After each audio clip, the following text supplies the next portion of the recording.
नमस्कार साथियों, स्वागत है आज का आपकी क्लास में। जैसा कि आपको विदित है, जो क्लासें नियमित रूप से यहाँ पे चल रही है वो अभी एक लक्ष्य लेकर के चल रही है। लक्ष्य ये है कि अपने को प्री BSTC 2023 को ध्यान में रख करके इनको मैं रोज़ लेके आ रहा हूँ आपके सामने। तो अपने क्या है कि राजस्थान जीके का पार्ट इसके अंदर रहता है 50 क्वेश्चन का। तो अपने पास तो इतना टाइम है नहीं, 50-60 दिन है। 50-60 दिन में कितना पढ़ लेंगे। तो इसको एक ढंग से अपन तैयार करने के लिए, ताकि आपके क्वेश्चन भी हो जाए, सिस्टमेटिक तरीके से हो जाए, तो उसके लिए मैंने एक जिला दर्शन सीरीज स्टार्ट करी है, ताकि रोज़ अपन एक डिस्ट्रिक्ट को लेकर के उसके उसका राजनीतिक भौगोलिक जितना भी है वो अपन पढ़ेंगे। निश्चित रूप से आपको बहुत हेल्प मिलेगी, राजस्थान जीके को तैयार करने में, कम समय में तैयार करने में मदद मिलेगी। इसके अलावा आपके पास जो भी किताब है उसको आप पढ़ते रहिए। और राजस्थान में तो आप रहते हैं तो आपको इतना सा नॉलेज तो है ही सही। तो प्री BSTC के एग्ज़ाम की जो अप्रोच रहती है उसके अकॉर्डिंग जो अपन पढ़ेंगे वो निश्चित रूप से सफिशिएंट है। बाकी देखो, राजस्थान जीके का कोई पहाड़ तो है नहीं, लेकिन प्री BSTC के लिए मुझे लगता है कि ये अपन जो पढ़ रहे हैं मोर देन सफिशिएंट है। और फिर भी आपके पास किताब तो होगी सही। खैर, अपन स्टार्ट कर ही लेते हैं। जिला दर्शन। आज अपन जिस जिले का चयन करने वाले हैं पढ़ने के लिए, वो आपका रहेगा अजमेर। अब आप सोचोगे कि अजमेर ही क्यों, कोई ना कोई जिला तो अपन को स्टार्ट करना ही पड़ेगा, तो अजमेर से ही कर लेते हैं। वैसे भी पहला नाम इसके अंदर है, इंग्लिश में लिखोगे तो भी अल्फ़ाबेटिकली यही आएगा, परिवहन कोड देखोगे तो भी यही आएगा। और सबसे खास बात, कहते हैं ना, काम वार करें तो बात ऐसी बोलो कि दिल पे लगे। तो इसको क्या बोलेंगे अपन, राजस्थान का हृदय। राजस्थान का हृदय, हार्ट ऑफ राजस्थान। अब इसको राजस्थान का हृदय क्यों बोलते हैं? क्यों बोलते हैं? क्योंकि हृदय होता है बीच में, ये भी कहाँ है, बीच में। तो ये बात है सरासर गलत। ना तो अपना हृदय अपने बीच में होता है और ना ही अजमेर राजस्थान के बीच में है। तो फिर क्यों बोलते हैं इसको? देखो, हार्ट का काम क्या होता है? हार्ट का काम होता है, जो ब्लड होता है अपने, उसको पूरे शरीर में पंप करता है। कुल मिला के अपना सेंटर पॉइंट होता है सारे काम काज के लिए। अगर दिल सही है तो सारी चीज़ें सही है।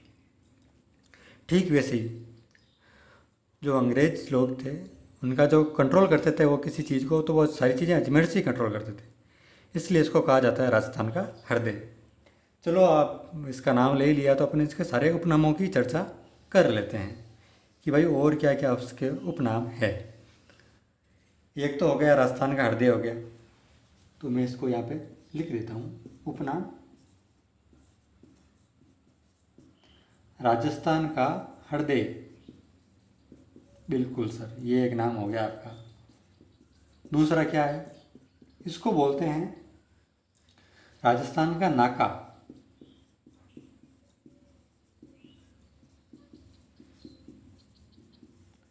तीसरा बोलता है, इसको बोलते हैं राजस्थान का जिब्राल्टर भी इसको कहते हैं।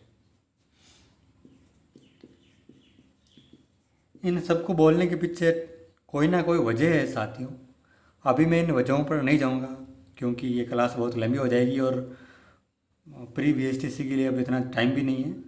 आगे जब आप रीट की या थर्ड ग्रेड की जब तैयारी करेंगे तो डिटेल में इसको मैं समझाने वाला हूँ, कोई दिक्कत नहीं है। राजस्थान का जिब्राल्टर।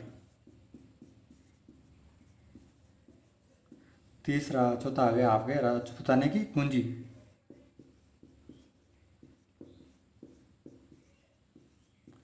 राजपूताने की कुंजी। कुंजी भी यही, अंग्रेज़ों ने सारा जो सिस्टम यहीं से चलाया करते थे वो। अगर इसको ही कंट्रोल में कर लिया तो पूरा राजस्थान आपके कंट्रोल में आ गया। चलो, ये तो इसके हो गए उपनाम। अब इसका एक शुभंकर देख लेते हैं। आपको पता ही, हर जिले का कुछ ना कुछ शुभंकर बना रखा है, पूछ लेते हैं कई बार। तो इसका जो है वो है खमनोर। ये एक पक्षी होता है और अजमेर में आपको मिल जाएगा ये। टाटगढ़ की जो जंगल है वहाँ मिलेगा ज़्यादा। तो चलो, आपको तो यही याद रखना है कि खमनोर है जो इसका शुभंकर है। तो ये हो गई आपके, इनको आप ध्यान में रखेंगे। और मुझे पता है ये सारी चीज़ें आपकी ध्यान, निश्चित रूप से आपके ध्यान में, अगर आप अजमेर में रहते हो या राजस्थान में रहते हो। ठीक है, अजमेर की और बात करते हैं। अब कई बार पूछ लेते हैं कि भाई अजमेर की आकृति कैसी है। तो ये है आटावरों त्रिभुजाकार।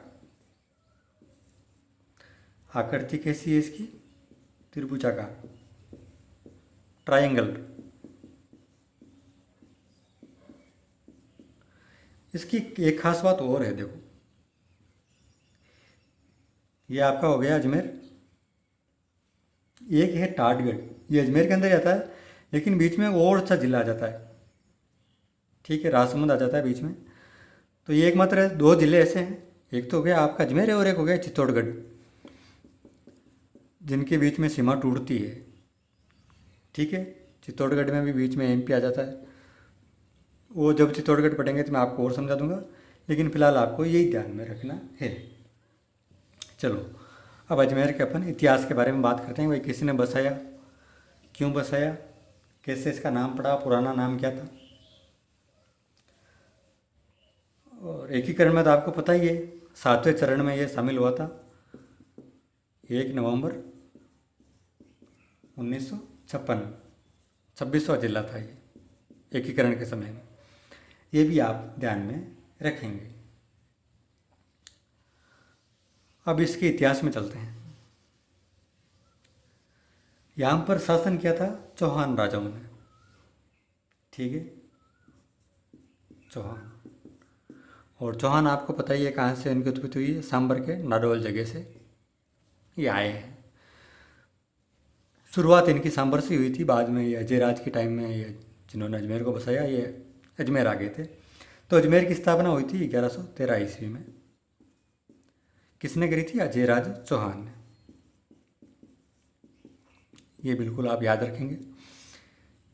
अब चौहानों के बारे में, इनकी उत्पत्ति के बारे में अलग अलग मत हैं, तो थोड़ा सा टाइम लगेगा, मैं समझा देता हूँ आपको। एक है चंद्रवर्धय, जिन्होंने पृथ्वीराज रासो लिखा था। एक आपके हैं मोनोत नैन्सी।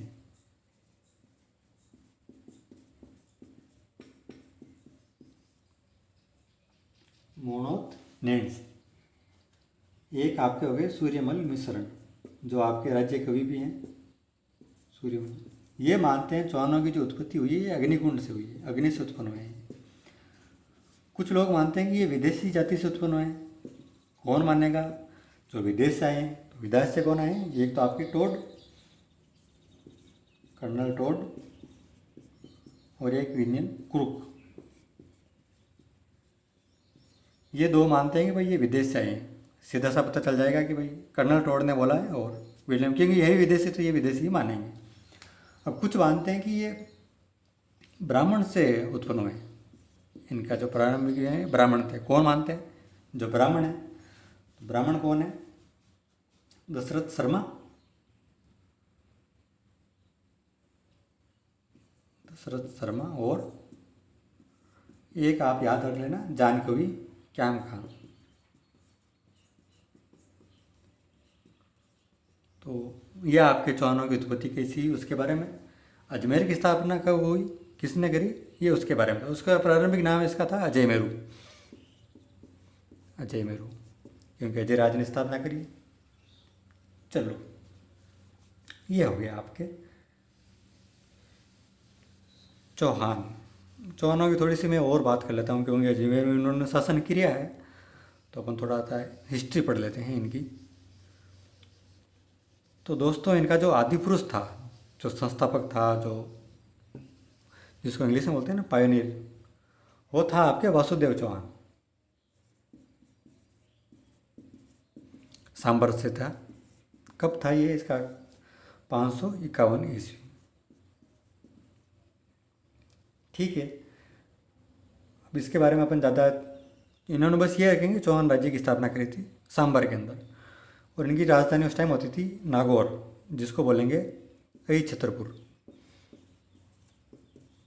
आपको पूछ लगी चौहानों की प्रारंभिक राजधानी सांबर, सांबर में इनकी उत्पत्ति हुई, और इनकी जो राज्य था इनकी यह अई छतरपुर नागौर था। चलो, अब अपन इसके बारे में इतना ही ध्यान रखेंगे। अपने काम से अजमेर से, तो अजमेर में आपके कौन है? आपके अजय राज। अजय राज का शासनकाल क्या था? 1105 से 1133। इनका काम क्या था? अजमेर की स्थापना। दूसरा इनका क्या काम था? इन्होंने दोस्तों सिक्के चलाए थे। क्या चलाए थे? सिक्के। सिक्के पे फोटो किसकी? पत्नी की, वाइफ की है। ठीक है, उसका नाम भी मैं बता देता हूँ, सोमलवती था। चलो, ये भी हो गया। अजय राज जी के बारे में आपको इतनी ही बातें याद रखनी है। ये मैं वापस लिख देता हूँ, अजय राज। अब इनके बाद में आए थे अर्णोराज। अर्णोराज कौन? वही जिन्होंने आना सागर का निर्माण करवाया अकाल रात कार्यों में। अब अर्णोराज जी के बारे में बहुत सारी बातें, जैसे इन्होंने पुष्कर में एक मंदिर का भी निर्माण कराया, वराह मंदिर का। कहाँ पे? पुष्कर में। बार बार पूछा जाता है ये सवाल, तो आपको याद रखना है। इनके बारे में यही दो खास बातें हैं। आना जी, एक तो आना सागर झील बनाया और एक वराह मंदिर। अब आना सागर झील के पीछे एक कहानी है, तो मुझे लगता है कि अभी ये कहानी अपने सुनने का ना, आपके पास टाइम है ना, इसको अपन बाद में पढ़ेंगे। अभी आपको यही आ गया, इन्होंने आना सागर झील का निर्माण करवाया। ठीक है, कोई दिक्कत नहीं। वराह मंदिर हो गया, आना सागर झील हो गई। चलो, अब एक प्रॉब्लम हो गई इनके साथ में। 1155 ईस्वी में, अब इनका शासनकाल लिख देता हूँ, 1133 टू 1155। 1155 में क्या हुआ? इनका जो पुत्र था, कौन था इनका पुत्र? जगदेव। इन्होंने क्या, इन्होंने अर्णोराज जी की हत्या कर दी थी। तो राजपूतों में एक सिस्टम है, जो पितृहत्या होता है उसको इतना महत्व इतिहास में नहीं दिया गया है, उनको हे दृष्टि से देखा जाता है हमेशा। तो जगदेव को आपको कहीं नाम नहीं मिलेगा। बस आपको यही याद रखना है कि चौहानों में जो पितृहत्या कौन हुआ है? जगदेव। राठौड़ों में कौन हुआ है? मालदेव। और सिसोदिया वंश में कौन हुआ है? सिसोदिया वंश जो चित्तौड़ में होता है, उदा। तो ये कुछ पितृहत्या हैं जिनको आपको याद रखना है। इन्होंने आपके पिताजी की हत्या करी थी। अब इनकी सबकी अलग अलग वजह रही होगी। ठीक है, आपको तो इतना ही याद रखना है कि पितृहत्या कौन था। चौहानों में आपके जगदेव हो गया, राठौड़ों में मालदेव हो गया, और सिसोदिया में हो गया उदा। इनकी कहानी अपन उनके राजवंश में डिटेल से पढ़ेंगे, अच्छे से पढ़ेंगे। ठीक है, अजयराज हो गया, अर्णोराज हो गया। अब अपन चलते हैं 1, 2 और तीसरा आपके आएगा विग्रहराज चतुर्थ। नाम तो आपने सुना ही होगा, इनको आप बिसल देवी भी बोलेंगे। अब इनकी खास बात क्या है? इन्होंने एक संस्कृत विद्यालय बनाया था जिसका नाम था संस्कृत कंठाभरण। संस्कृत कंठाभरण, जिसको बाद में तुड़वा दिया है, और अढ़ाई दिन का झोंपड़ा वहाँ पे बना हुआ है। इसकी खास बात क्या है विद्यालय की? इसकी जो दीवारें हैं वहाँ पर हरिकेली नाटक लिखा हुआ है।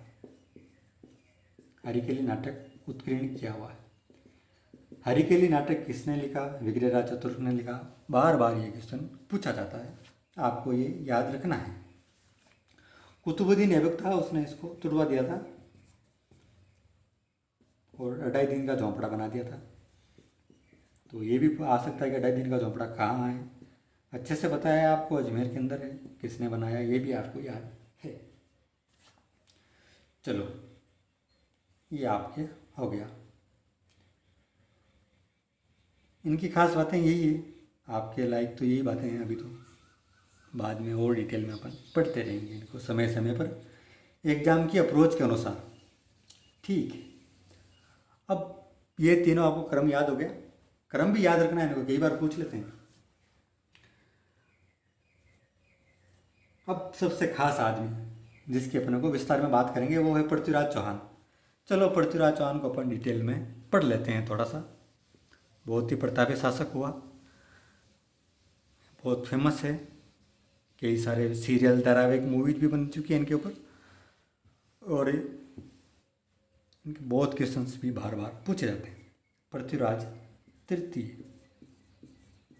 पृथ्वीराज चौहान तृतीय, इनका शासनकाल भी पूछा जा चुका है, 1177 से 92। इनकी खास बात क्या थी दोस्तों? मात्र 11 साल की उम्र में, इनके पिता का नाम सोमदेव था, 11 साल की उम्र में इन्होंने शासन को संभाल लिया था। और बहुत प्रतापी शासक हुए हैं, आपको पता ही है, बहुत सारी लड़ाइयाँ इन्होंने लड़ी। चलो, इनके पिता का नाम सोमेश्वर था, माता का नाम कपूरवी देवी। पिता सोमेश्वर, माता कपूरवी देवी।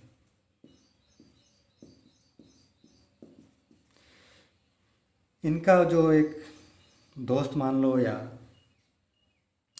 दोस्त ही मानेंगे आप, चंद्रवर्दी दरबारी कवि था ये, जिन्होंने पृथ्वीराज रासो लिखा। ये भी आपको याद रखना है।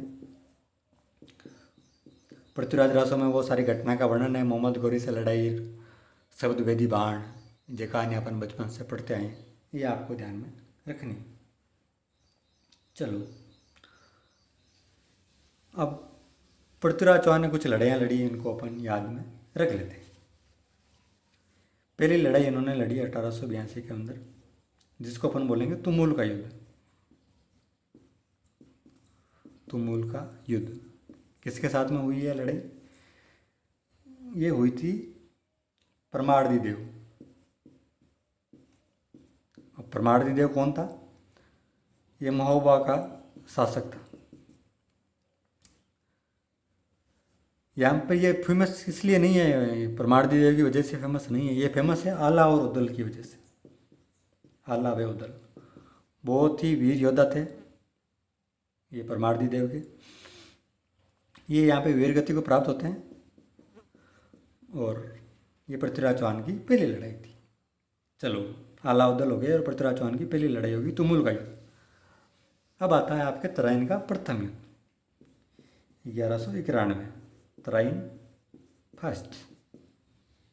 चलो, ये कहाँ पे हुआ था? करनाल में, हरियाणा में। किसके बीच? पृथ्वीराज चौहान वर्सेस मोहम्मद गौरी। पृथ्वीराज चौहान विजयी हुए। अब चलो, यहाँ पे क्या है कि एक गलती हो जाती है, यहाँ पे इतिहास की महत्वपूर्ण गलती है, जिसके बाद में सारे इतिहास बदल जाता है, ज्योग्राफी बदल जाएगी। क्या है वो गलती? पृथ्वीराज चौहान बहुत वीरता से लड़े, इन्होंने मोहम्मद गौरी की सेना के छक्के छुड़ा दिए, तो वो रवाना हो गए वापस। मसाले वगैरह उन्होंने जला के, और थोड़ी देर जाकर के मसाले वगैरह उन्होंने बंद कर दी कि भाई हम तो जा रहे हैं, और ये भी शांति से बैठ गए, चलो अपन लड़ाई तो जीत ही गई, कोई दिक्कत वाली बात है नहीं। उन्होंने क्या हुआ, धोखे से रात को आक्रमण कर दिया। ये सेना तो आराम से सो रही थी पृथ्वीराज चौहान की, तो फिर वो लड़ाई बहुत फेमस है, कहानी आपको पता ही है। यहाँ पे हार जाते हैं। तराइन का तीसरा युद्ध, पृथ्वीराज चौहान। अब इतिहास में इसके बाद में अलग अलग कहानियाँ आएंगी। कुछ बोलते हैं कि उनको कैद बना लिया गया, आंखें फोड़ दी गई, शब्दवेदी बाण से इन्होंने मोहम्मद गौरी को मार दिया। कुछ लोग मानते हैं कि भाई जाखड़ जाति के जो जाट थे उन्होंने मोहम्मद गौरी को मारा था। अपन इतनी डिटेल में नहीं जाएंगे, अपने काम की इतनी ही डिटेल है।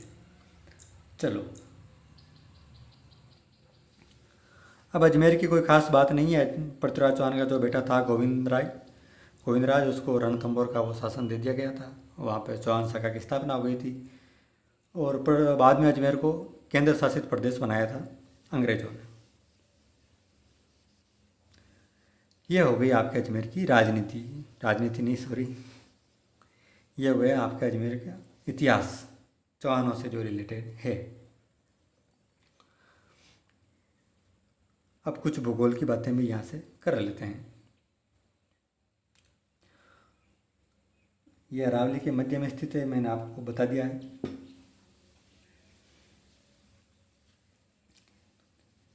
ये 6 जिलों से घिरा हुआ है, 6 जिलों से इसकी सीमा लगती है। कितने जिलों से? 6 जिलों से। ये ज़िले में अब बताऊंगा नहीं, आप मैप बनाना सीखें, मैप के अंदर जब भरेंगे तो आपको अपना पता चल जाएगा। ये खुद से बनाएं और खुद पता करें, क्योंकि ये मैं लिखा भी दूंगा तो ये याद होने वाले हैं नहीं, ये तो आपको नक्शे से ही आने वाले हैं। चलो, अब यहाँ पर पर्वत चोटियाँ हैं, अरावली पहाड़ी से घिरा हुआ तो पर्वत चोटियाँ भी होगी।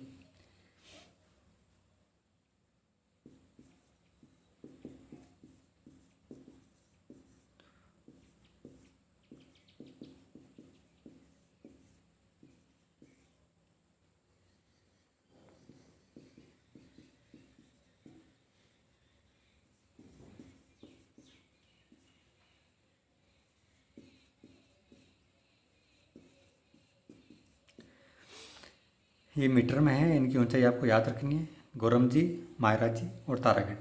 यहाँ पर नाग पहाड़ भी है, जहाँ से लूनी नदी का उद्गम होता है। ठीक है, लूनी के अलावा और कौन सी नदियाँ यहाँ से गुजरती है? एक तो आपकी बनास हो गई, खारी हो गई और सागरमती। ये अजमेर की कुछ नदियाँ हैं। मोटी मोटी तो आपकी लूनी नदी है जो आपके नाग पहाड़ से निकलती है। और जिले आपके हो गई, एक तो आना सागर बात होगी और एक होती है आपके फाई सागर। कल रात कार्यों के दौरान इसका निर्माण किया गया था। चलो, लूनी नदी के बारे में एक दो बात और मैं बता देता हूँ। अजमेर के नागपाड़ से निकलती है और बाड़मेर तक इसका पानी मीठा होता है, बाद में बालोतरा से इसका पानी खारा हो जाता है। ये इसकी खास बात है। इसको मरुस्थल की गंगा भी बोलते हैं और पश्चिमी राजस्थान की सबसे लंबी नदी है। चलो, एक आपके आ गया रूपनगढ़ नदी। इसके किनारे पर निम्बार्क संप्रदाय सलेमाबाद में है। ये क्वेश्चन भी बार बार एग्जामों में आपके आता रहता है, निम्बार्क संप्रदाय कहाँ है, कौन सी नदी के किनारे है। ये हो गई नदियों की बात। अब जिलों की बात कर लेते हैं। जिले भी दो हो ही चुकी है आपकी, आना सागर होगी, फाई सागर होगी। और अब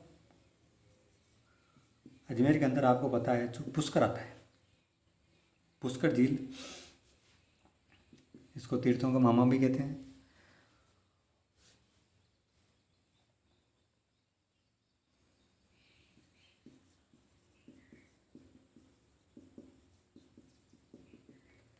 पुष्कर झील जो है ये ज्वालामुखी से निर्मित है। जो ज्वालामुखी से निर्मित होती है उसको बोलते हैं करटर झील का उदाहरण है। आप ये चीज़ आपको याद में रखनी है। पुष्कर झील के 52 घाट हैं, ये भी याद रखना है। सबसे बड़ा गांधी घाट है जिसको जनाना घाट भी कहते हैं। कोई बात, आना सागर के बाद में बात हो ही चुकी है अपनी।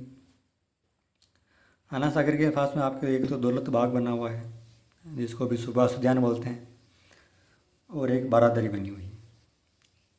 तो बारादरी संगमरमर से बनी हुई है, संगमरमर से बनी हुई बारादरी है। संगमरमर से ज़्यादा लगाव किसको था? शाहजहाँ को। जिसने ताजमहल बनाया उसने ही बारादरी बनाई। तो संगमरमर का जहाँ भी जिक्र हो शाहजहाँ आप कर सकते हैं। और यहाँ पे एक दौलत बाग है जिसको आपके बोलेंगे जहांगीर ने बनाया। और दौलत बाग में ही आपके जो सेंट लगाते हो, इसका निर्माण हुआ था पहली बार। सेंट ही बोलेंगे, इत्र बोल देते हैं। चलो,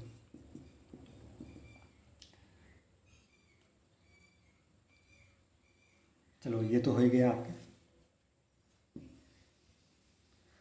वनस्पति यहाँ से किस्म तो आपके बनने वाला है नहीं ना। आप ये अलग अलग जिलों में आप डिटेल में पढ़ लेंगे, ज्योग्राफी पढ़ेंगे तो।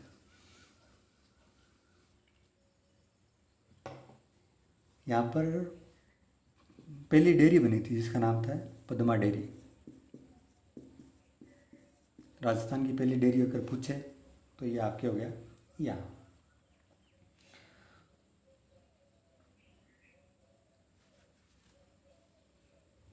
फसलों में ज्वार का सर्वाधिक उत्पादन कहाँ होता है? अजमेर में। ये चीज़ आप याद रख लेना।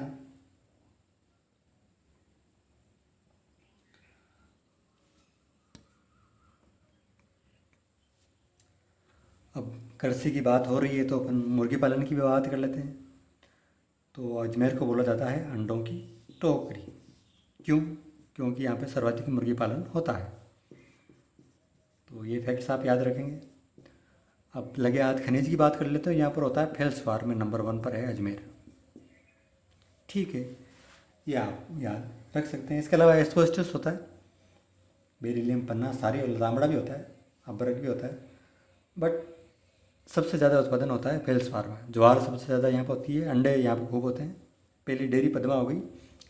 ये चीज़ें आपको मोटी मोटी याद रखनी है।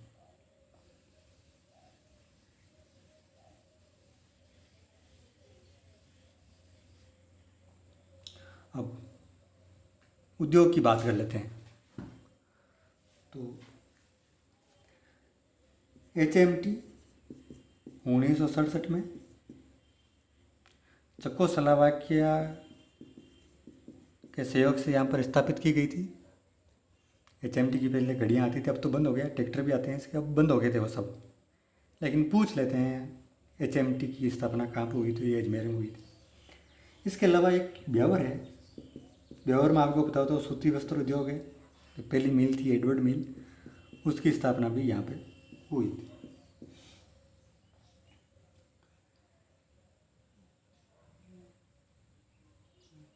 ये 1906 में हुई थी एडवर्ड की। उससे पहले भी दरकर्सना सूती मिल 1889 में। ये आपको याद में रखना है। चलो, इस प्रथम सूती मिल थी दरकर्सना मिल। ठीक है, ये आप पूछ लेते हैं, ब्यावर से है, तो ये आपको याद में रखना है। चलो,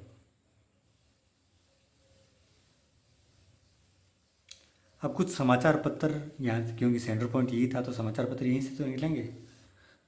उन समाचार पत्रों का अपन थोड़ा सा जिक्र कर लेते हैं। अजमेर की लग्यात बात हो ही रही है तो एक यहाँ से निकलता था आंगी बाण। आंगी बाण निकालने वाले कौन थे? जय नारायण व्यास।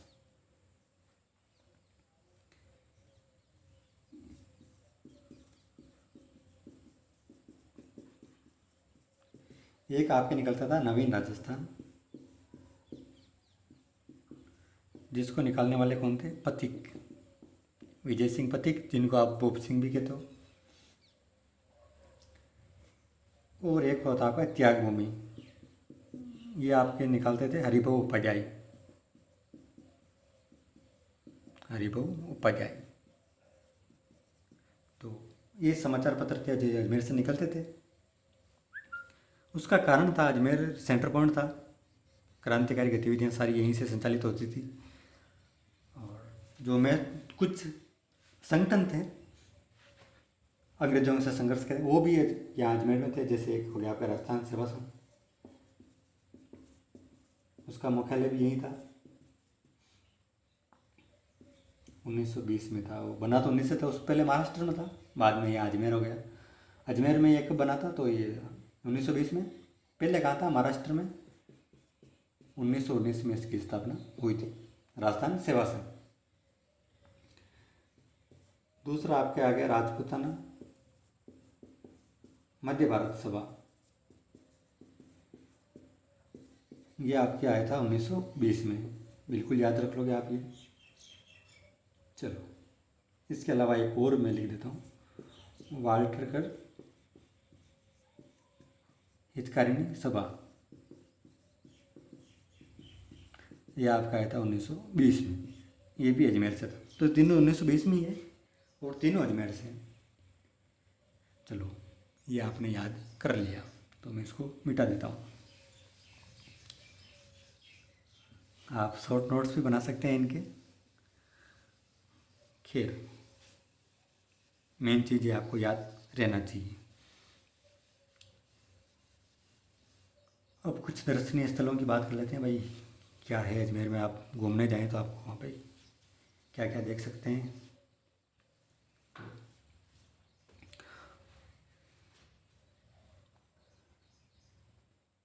वैसे तो यहाँ पर्यटन में के रूप में दो ही जगह है, एक तो पुष्कर है और एक अजमेर खुद है। तो पहले अजमेर की बात कर लेते हैं। यहाँ पर है तारागढ़। अब ये तारागढ़ का निर्माण आपके कराया था अजय राज चौहान ने। पहले इसका नाम अजय मेरू दुर्ग था, तारागढ़ तो नहीं था। अब इसकी खास बात क्या है, इसके अंदर कुछ चीज़ें हैं वो मैं आपको बता देता हूँ। एक तो मीरान साहब की दरगाह है,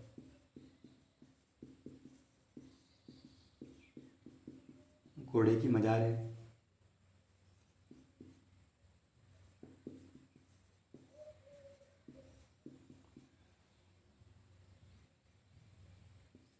एक आपके यहाँ पर है नाना साहब का जालरा। ये तीन चीज़ें इसके अंदर है। और इसके अंदर रूठी रानी भी रही थी, आपको पता हो तो। मालदेव की जो पत्नी थी उमादेव, रूठी रानी के नाम से फेमस है, वो यहीं पे रही थी। चलो, इसका एक उपनाम और मैं आपको बता देता हूँ। ये इसकी जो जिस पहाड़ी पर बना हुआ है उसका नाम है गट बीटली। गट बीटली, तो इसको गट बीटली दुर्ग भी कहते हैं। राजस्थान का जिब्राल्टर वाली बात तो अपन ने पहले कर ही ली। चलो, एक इसको अरावली का अरमान भी बोल देते हैं, ये भी आप याद रख लेना, अरावली का अरमान। चलो, इतनी ही बात थी। इसके अलावा अजमेर में देखने लायक ख्वाजा साहब की दरगाह है और एक मैगजीन फोर्ट है। मैगजीन फोर्ट जिसको आप अकबर का किला भी कहते हैं। ये 1571-72 में बनाया गया था। हल्दी घाटी जो युद्ध हुआ था 1576 में, इसकी रणनीति इसी किले में बनाई गई थी। इसके अलावा इसकी कोई ख़ास बात नहीं। अभी इसको वर्तमान में जो मैगजीन फोर्ट है ये संग्रहालय बना दिया गया है। बस यही इसकी बात थी।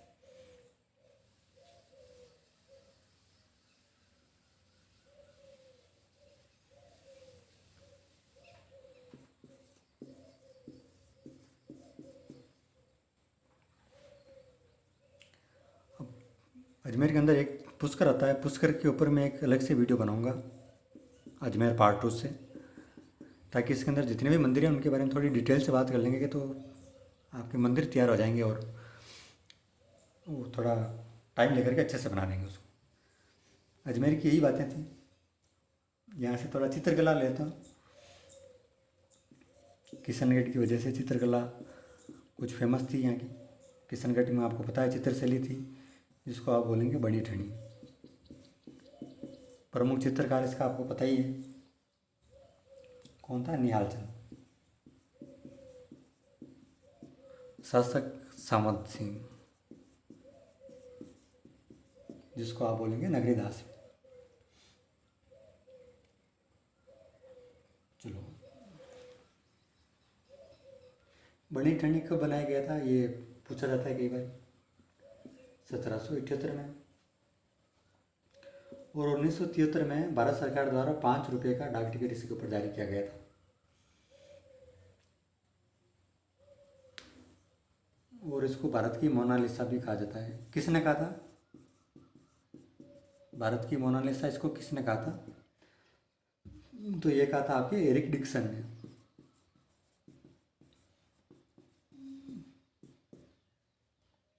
चलो,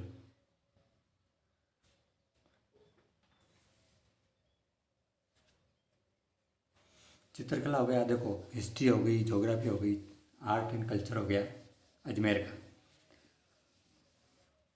कुछ डांस भी ले लेते हैं। चरी नृत्य फेमस है और भवाई नृत्य, ये दो यहाँ का फेमस था।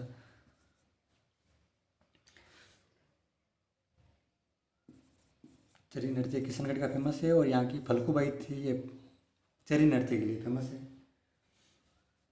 ये भवाई नृत्य केकड़ी से संबंधित है। शुरुआत बागोजी जाट ने करी थी। ये कमर्शियल व्यावसायिक नृत्य है, उसकी श्रेणी में ये आता है।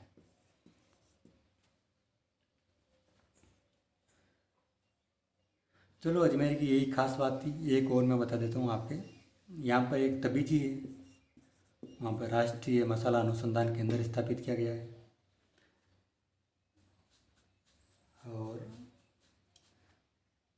यहाँ पर एक पूर्ण सांस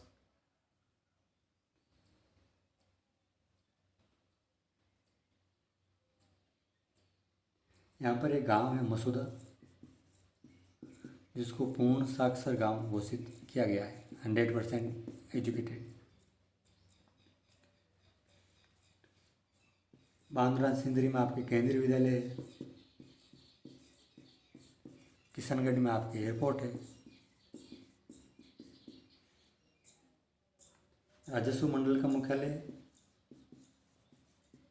आरपीएससी का मुख्यालय, आरबीएससी का मुख्यालय, ये आपके अजमेर में है। चलो, अजमेर की इतनी ही बातें हैं। पुष्कर की कुछ बातें हैं, तो मैं उन मंदिर में, थोड़े मंदिर वहाँ पर ज़्यादा है, पुष्कर की बातें अपन अजमेर पार्ट 2 के अंदर कर लेंगे। धन्यवाद। आज की क्लास यहीं समाप्त होती है। जय हिंद, जय भारत।